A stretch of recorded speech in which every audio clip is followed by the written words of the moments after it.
үй бүлөдө болгон эки жүздүүлүк тууралуу айтып берип койсоңуз. Көп үй бүлөлөрдө элдин көзүнө деген бир эме бар да, мындай эл эмне дейт деген, анан эки жүздүүлүккө алып келет. Анткени элдин көзүнчө башкача сүйлөйт, элдин көзүнчө кыйын, мактанат дайыма. Аялын да мактап коет, же аялы болсо мактанып, элдин көзүнчө мындай чөп салып, мындай башкача бир мындай атмосферада жүрөт да. Түз, урушпайт, кырылышпайт. Бир күнү карасаң эле каякта десең эле экөө ажырашып кетти депчи. Мындай сыяктуу бир мындай немелер элдин көзүндө көргөзө албайт да. Кыргыздардын эле салтында уят болобуз деген нерселер бар да.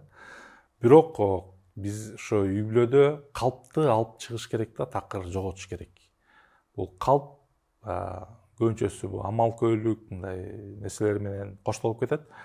Мындай калп айтпай элем деп туруп не договаривать да, мындай до конца айтпай коет да. И бул нерселер бузат мамилени. Абдан бузат. Эки жүздүүлүк дагы жакпай калат, балдарына да жакпайт.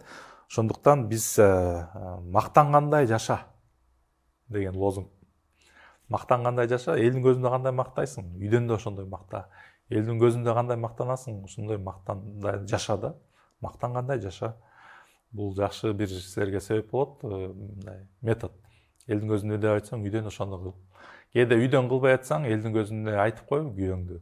Менин күйөөм жакшы, кечинде келип мага идиш чуп берет депчи. Анан күйөөсүн мактаганды алып калды, анан үйгө келгенден кийин мактагандай эле келип идиш чуп коет. Ага анткени ал уже бүт неменин баарын алып алды да. Ошондой мактагандай жаша. Элдин көзүнө ошондой үйдөгү адам, эшиктеги адам менен мындай окшошо башташ керек да. Все равночу. Ошо чындыкка келиш керек. Чындыктын жакшы жагы бар. Бул мындай бычактай кесет да. Жаман жагы бар, андан жаракат көп алат. Жаракаттарды, чындыкты үстүнө май сүкөш керек да. Бул болсо ырайым. Чындыкты эгер ырайым деген бул кечирим, жакшы сөздөр, ободрениялар. Анан ошо эгер чындыкты айтам десеңер күйөөңөргө, анда кичине май сүкөп, жылмалап, жаным, күчүгүм, момдай сен жакшы адамсың деп туруп анан бул жерден дагы ушундай кылып койсок, аябай сонун болот эле десең, ал дагы критиканы же осужденияны укпай, бирок ал жакшы жагын опыт катары кабыл алып кете берет да, адам өзгөрүп. Ошондуктан мактангандай жашагыла, эки жүздүү болбогула.